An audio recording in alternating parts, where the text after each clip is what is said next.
құрметті қала қонақтары, бүгін қазақ календарында қымыз күні деген күн пайда болды. Сонымен құттықтаймыз.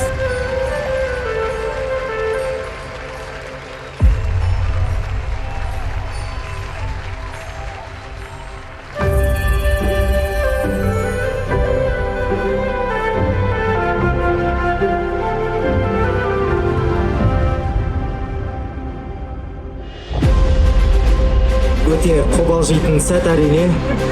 Және жүлделі үшінші орынға жүлде қоры 10 миллион теңге. Үшінші орын Қымызбай қымызы. Қымызбай қымызы. Бай қымыз гастрофестивалінің екінші орынын алып отырған Қарыншы шаруа қожалығы Қарқаралы қымызы.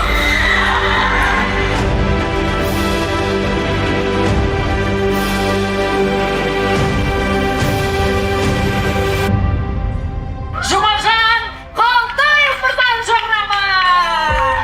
Бірінші орын. Кім деп ойлайсыздар?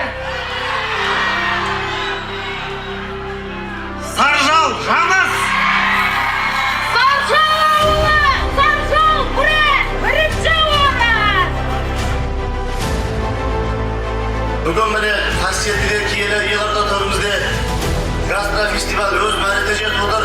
Осындай қазақтың басын біріктіріп, ұлттық сусын дәріптеп ұйымдастырып отқан ең алғаш осы гастрофестиваль ұйымдастырушы Жұмажан ағамызға үлкен алғыс білдіреміз ел атынан. Және де абай атамыз сөз бар ғой, біріңді қазақ, біріңді дос көрмесең істің бәрі бұзды. Міне бүгін міне қаншама алты алаштың қазақтың басын біріктіріп, үлкен міне тұңғыш рет осындай ұйымдастырып отырған әділ болды деп есептейміз. Өйткені шынында біз енді Абай облысы, Абай аудан Саржал ауданына міне қаншама құрама команда келдік. Сондықтан бағасын халық әділбек деп есептейміз. Сондықтан көптен көп рахмет. Осындай қазақтың ата-бабамыздан салт дәстүрлерімізді дамытатын осындай ел ағалар аман болсын. Көп рахмет.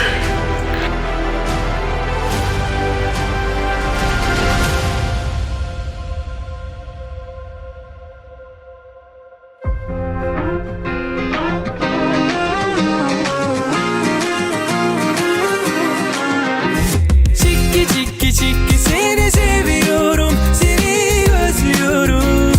Çok çok çok çok çiki